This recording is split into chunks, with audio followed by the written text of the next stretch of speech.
South India shopping mall the wedding మంత్ర సరికొత్త wedding collection south India shopping mall. Indra సినిమాలో మీరు ఒకే ఒక పాట చేశారు కదా, అది చేయడానికి ఏంటి ఏదైనా స్పెసిఫిక్ రీజన్ ఉందా? అది ఒకటే కావాలని చేశారా, లేకపోతే మీరు యాక్చువల్గా బిగినింగ్లో మీరు దానికన్నా మ్యూజిక్ డైరెక్టర్ ఉండి అలా ఒకటే సాంగ్తో కంటిన్యూ అవ్వాల్సి వచ్చింది? లేదండి, ఆ సినిమాకి 100% మణిగారి మ్యూజిక్ డైరెక్టర్. అప్పుడు మణిగారు అన్ని పాటలు చేసేసారు. అయితే ఏంటంటే ఒక పర్టికులర్ సాంగ్కి ఆర్తి అగర్వాల్ చాలా బిజీ ఆ టైంలో. ఆర్తి అగర్వాల్ది సడన్గా 3 రోజులు ఖాళీ దొరికింది. ఓకే, చిరంజీవి గారేమో ఇమీడియట్ షూటింగ్ చేసేద్దాం ఆ పాట, ఒక నెక్స్ట్ ఏ సాంగ్ ఉందో స్విట్జర్లాండ్ వెళ్ళి షూట్ చేసేద్దాం అన్నారు. ఇమీడియట్గా రికార్డింగ్ చేసి కావాలనేసరికి ఆ టైంలో మణిశర్మ గారు ఆస్ట్రేలియాలో ఉన్నారు. ఆయన ఆస్ట్రేలియా నుంచి వచ్చి రికార్డ్ చేసి పంపించేంత టైం లేదన్నమాట. ఓకే, ఆ టైంలో ఇమీడియట్గా ఏం చేద్దాం అనుకున్నప్పుడు నాకు అంటే దత్తు గారు కానీ అలాగే గోపాల్ గారు కానీ బి గోపాల్ గారు కానీ చెప్పింది ఏంటంటే, మణి గారికి అడిగాము, అడిగితే మీరైతే పర్వాలేదు నో ప్రాబ్లం అన్నారు, మీతో ఒక పాట చేయించుకోమన్నారు అని అన్నారు. అలాగా ఆ పాట నేను చేయడం జరిగింది. మణి గారు ఓకే అన్నారు కాబట్టి అది యాజ్ ఇట్ ఈస్ ఇమీడియట్గా వెళ్ళి లొకేషన్కి వెళ్ళేంత వరకు కూడా చిరంజీవి గారు వెళ్ళి ఆ పాట షూటింగ్కి లొకేషన్కి వెళ్ళి పాట విని అప్పుడు ఆయన పర్ఫామ్ చేశారు. ఏ పాట అన్నది ఇంద్రాలో? అయ్యయ్యో పాట. అయ్యయ్యో. ఇప్పుడు సపోజ్ మీరు ఒక సినిమాకి మ్యూజిక్ చేస్తున్నప్పుడు అలాంటి సందర్భమే వస్తే వేరే మ్యూజిక్ డైరెక్టర్ని మీరు అలో చేస్తారా? It depends on the urgency అండి. ఎమర్జెన్సీ ఏమైనా ఉంటే తప్పదు కదా, అంటే కాన్వర్ట్ పొజిషన్ ఉంటే మాత్రం చేయాల్సి వస్తుంది. ఎందుకంటే అల్టిమేట్లీ ఫిల్మ్ మ్యాటర్స్. సినిమా అనేది ఇంపార్టెంట్ తప్పితే అక్కడ మనుషులు కాదు. అక్కడ సినిమాకి అది ఆ టైంలో ఏం అవసరం అది చేయాలంతే. నేను ఎప్పుడు అదే ఆలోచిస్తాను. అక్కడ సినిమాకి ఏం కావాలి దాని గురించి ఆలోచిద్దాం. డెఫినెట్ పర్మిషన్ అయితే తీసుకోవాలండి.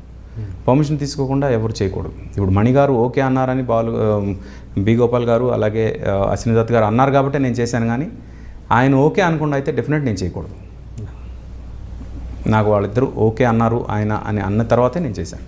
ఓకే, పాట గురించి వస్తే ఆ మధ్య ఇప్పుడు ఒక ప్రోగ్రాం లేదు, చంద్రబోస్ గారు ఒక పాటకి పౌర్ణమి సినిమాలోని పాటకి తన ఏదో లిరిక్ రాసి దానికి మీరు మళ్ళీ కొత్త ట్యూన్ చేయడం అన్నది అది ఒకసారి వినిపించండి ప్రేక్షకుల కోసం. యాక్చువల్లీ ఆ ఇన్సిడెంట్ ఏంటంటే, భరత వేదం అన్న పాట ఉంది కదా పౌర్ణమిలో, భరత వేదమున ఆ పాట యాక్చువల్గా చంద్రబోస్ గారి వర్షన్ ఏంటంటే దేవి ఆ పాట ఒక లవ్ థీమ్ కోసం చేసిన ట్యూన్ అది. అయితే అది అలాంటి ఒక సిచ్యువేషన్లో వాడడం జరిగింది అని. ఓకే, వెంటనే యాంకర్ శ్రీముఖి బోస్ గారు మీకు గనక అది ఒక లవ్ సాంగ్ లాగా ఆ ట్యూన్కి రాయమంటే మీరు ఎలా రాస్తారు అంటే ఆయన ఒక లిరిక్ వినిపించారు. కొంచెం టైం తీసుకుని ఆయన ఒక లిరిక్ వినిపించారు. ఆయన లిరిక్ వినిపిస్తున్నప్పుడే నాకు ఎందుకో ఈ లిరిక్కి కొత్త ట్యూన్ చేయొచ్చు అని ఫీలింగ్ వచ్చింది. ఓకే, అయితే అక్కడ ఆ ప్రోగ్రాంలో మళ్ళీ అది ఎక్స్టెన్షన్ అయిపోతుందని అది మేము రికార్డ్ చేయలేదు. But I think this is right time. Bharatavedam అన్న ట్యూన్ అందరికీ తెలుసు. అది బోస్ గారు రాసినప్పుడు అది లవ్ ఫీల్లో రాసింది. కనుల వాకిలిలో కలల దివ్వెలను నిలిపిన చెలియవు నీవే, మనసు దోసిలిలో మమత పూలను నింపిన సఖియవు నీవే, భాష మౌనముగా శ్వాస వేణువుగా మలచిన మహిమవు నీవే.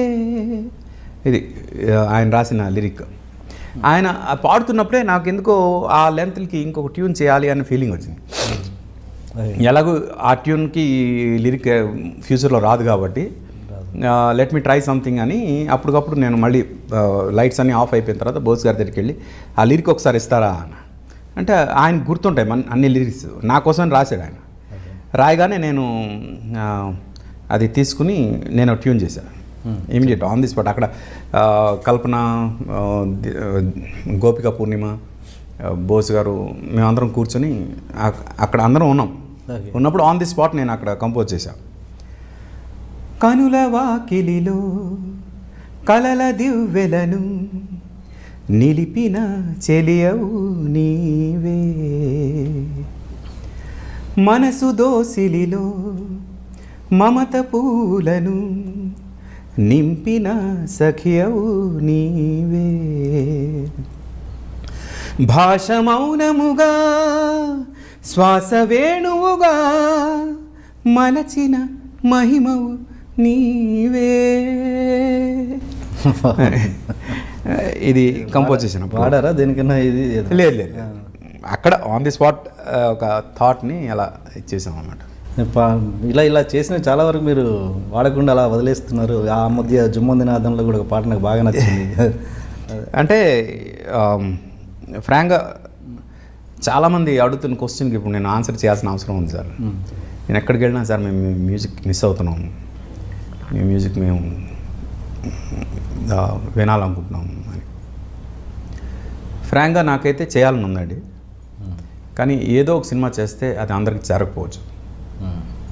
నాకేంటంటే ఒక నాని, ఒక సర్వానంద్, పెద్ద హీరోలైనా పర్వాలేదు, ఎవరైనా ఒక హీరో సపోర్ట్ ఉండే సినిమా. సో దట్ రేడియోస్ ఇప్పుడు ఎలా తయారయ్యాయంటే కంపల్సరీ హీరో పేరు ఉంటేనే వాళ్ళు రేడియోలో ప్లే చేస్తున్నారు. ఎంత మంచి పాట అయినా హీరో పేరు లేకపోతే ప్లే చేయట్లేదు. ఎందుకంటే మాకు పైనుంచి ఇన్స్ట్రక్షన్స్ అండి ప్లే చేయడానికి లేదు అంటున్నారు మాట్లాడితే. అందుకు అల్టిమేట్గా రేడియోలో ప్లే అయితేనే, ఇప్పుడు ఈ ఎఫ్ఎం స్టేషన్స్లో ప్లే అయితేనే ఆ పాటలు జనంకి రీచ్ అవుతుంది. ఎందుకంటే ఎవరు ఇప్పుడు సీడీలు కొని వినట్లేదు, వాళ్ళంతటి వాళ్ళు ఇనిషియేట్ తీసుకుని వినాలి అంటే ఏదో హీరో పేరు ఉంటేనే వింటున్నారు.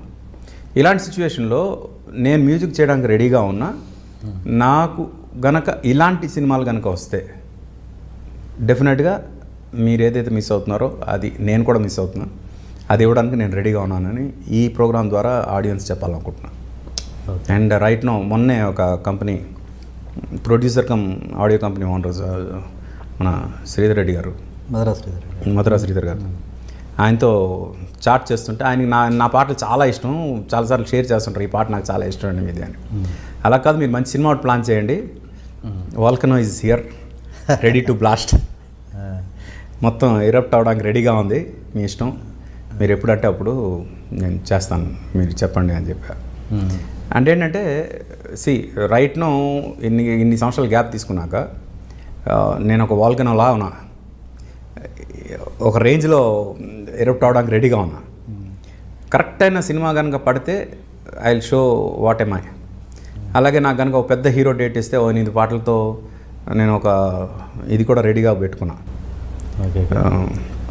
మరి మధురా శ్రీధర్ గారితో doctor subject, medicine subject Madhura గారికి దానిలో మ్యూజిక్ ఉండదు.